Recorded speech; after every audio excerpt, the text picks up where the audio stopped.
দৰ্শকক মই জ্যোতিদিব্যই স্বাগতম জনাইছো আৰু এই মুহূৰ্তত এটা খবৰক লৈ সমগ্ৰ বিশ্বত চৰ্চা চলিছে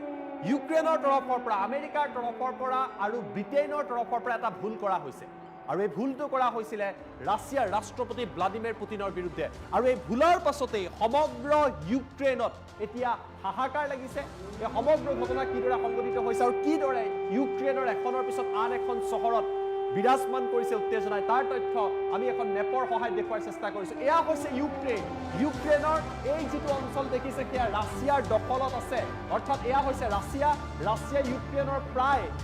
1/5 অংশ দখল কৰি ৰাখিছে আৰু তাৰ পাছত ইউক্ৰেইনৰ কেইবাখনো চহৰত এক ঘাতক আক্ৰমণ এই যে আক্ৰমণৰ ঘটনা সংঘটিত হৈছে প্ৰথমবাৰৰ বাবে ইন্টাৰকন্টিনেন্টাল বেলিষ্টিক মিসাইল অৰ্থাৎ ICBM ৰাছিয়াই ব্যৱহাৰ কৰিছে আৰু ইউক্ৰেইনৰ ডিনিপ্ৰকে ধৰি কেইবাখনো চহৰত ভয়াবহ পৰিৱেশৰ সৃষ্টি হৈছে যিখন বম্বাৰ আপোনালোকে দেখিছে এই বম্বাৰখন হৈছে Tu-95 বম্বাৰ এই বম্বাৰৰ জৰিয়তেও বোমা নিক্ষেপ কৰা হৈছে মিসাইল নিক্ষেপ কৰা হৈছে আৰু ইউক্ৰেইনত ভয়ংকৰ পৰিৱেশৰ সৃষ্টি হৈছে আমেৰিকাৰ মিসাইল ইউক্ৰেইনে ব্যৱহাৰ কৰিছিল ব্ৰিটেইনৰ যি ছেডোষ্ট্ৰম আছিল সেই মিসাইল ব্যৱহাৰ কৰি ৰাছিয়াৰ আভ্যন্তৰীণ অংশক লক্ষ্য কৰিছিল আৰু ইয়াৰ প্ৰত্যুত্তৰ পুটিনে কোৱাৰ দৰে ৰাছিয়াই কোৱাৰ দৰে দিয়া হ'ল প্ৰথমবাৰৰ বাবে ইন্টাৰকন্টিনেন্টাল বেলিষ্টিক মিসাইল ব্যৱহাৰ কৰি ইউক্ৰেইনৰ ডিনিপ্ৰকে ধৰি কেইবাখনো চহৰত কম্পনৰ সৃষ্টি কৰা হৈছে আৰু ইয়াৰ পাছতে সমগ্ৰ বিশ্বত এতিয়া হাহাকাৰ পৰিৱেশৰ সৃষ্টি হৈছে টাইম এট ৱাৰ ব্ৰেকিংত আমি লৈ অহাৰ চেষ্টা কৰিম যে সমগ্ৰ ঘটনা কি হৈছে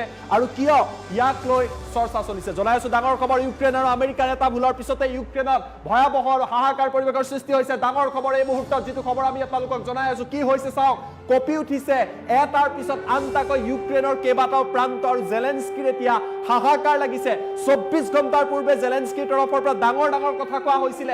ICBM ইন্টাৰকন্টিনেন্টাল বেলিষ্টিক মিসাইল প্ৰথমবাৰৰ বাবে ৰাছিয়া ইউক্ৰেইনৰ বিৰুদ্ধে ব্যৱহাৰ কৰিছে কিমান শক্তিশালী এই মিসাইল চাওক ইউক্ৰেইনৰ ডিনিপ্ৰত ভয়াবহ ঘটনা সংঘটিত হৈছে ICBMৰ আঘাতত টছ-নছ হৈ পৰিছে কেইবাটাও প্ৰান্ত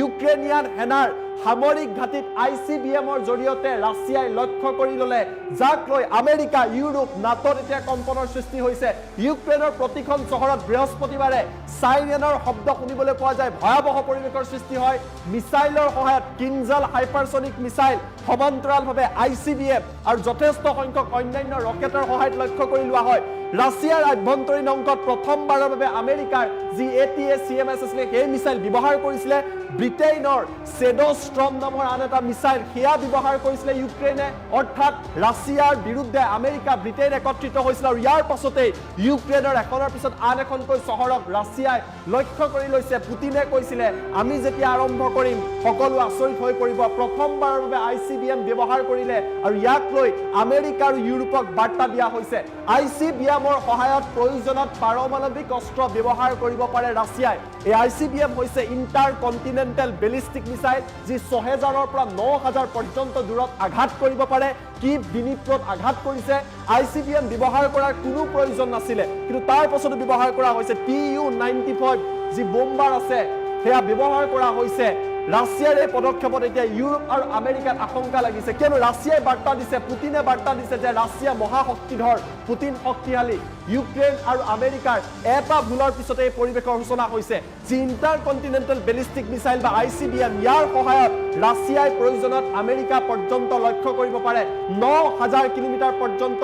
লক্ষ্য কৰিব পাৰে আৰু প্ৰয়োজনত পাৰমাণৱিক বোমা কঢ়িয়াই নিব পাৰে আৰু ICBM ব্যৱহাৰ কৰাক লৈ ইউক্ৰেইনৰ ডিনিপ্ৰৰ লগতে ইউৰোপ আৰু আমেৰিকাত হাহাকাৰ লাগিছে বহুতে কব খুজিছে যে জো বাইডেনে বিদায় লোৱাৰ পূৰ্বে বিশ্বযুদ্ধ ঘোষণা কৰাব বিচাৰিছে আৰু সেই দিশতে এতিয়া অগ্ৰসৰ হোৱা পৰিলক্ষিত হৈছে ৰাছিয়াৰ যি শক্তি সেই শক্তিৰ কথা ইউৰোপে জানে ৰাছিয়াৰ সামৰিক শক্তিৰ কথা আমেৰিকাই গম পায় বিশ্বৰ সৰ্বাধিক পাৰমাণৱিক বোমা পুটিনৰ লগত আছে ৰাছিয়াৰ লগত আছে আৰু ICBM ব্যৱহাৰ কৰি এক প্ৰকাৰৰ ৰাছিয়াই স্পষ্ট বাৰ্তা দিয়া পৰিলক্ষিত হৈছে আমি পুনৰবাৰ আপোনালোকক মেপখন দেখুৱাম যে কিদৰে যি বম্বাৰ আছিল Tu-95 বম্বাৰ সেয়া ব্যৱহাৰ কৰা হৈছে এয়া চাওক এয়া হৈছে সমগ্ৰ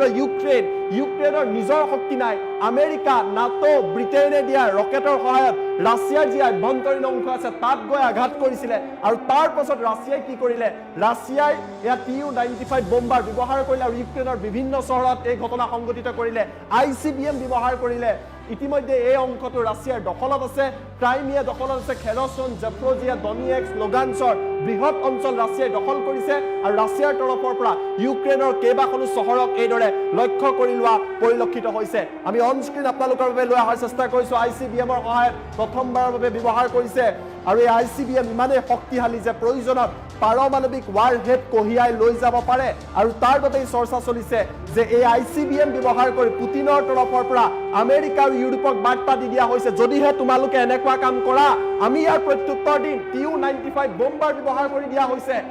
ইউক্ৰেইনে হয়তো ভাবিছিলে যে আমেৰিকাৰ ATCMS মিসাইল আমি ব্যৱহাৰ কৰিম ব্ৰিটেইনৰ সেডোষ্ট্ৰম ব্যৱহাৰ কৰিম ৰাছিয়াই ভয় খাব পুতিনে ভয় খাব পুতিন পিছুৱাই যাব পুতিনে ক'লে যে ৰাছিয়া দুৰ্বল নহয় আমাৰ লগত ইন্টাৰ কন্টিনেন্টাল বেলিষ্টিক মিসাইল আছে যিকোনো ডিফেন্স সিস্টেমে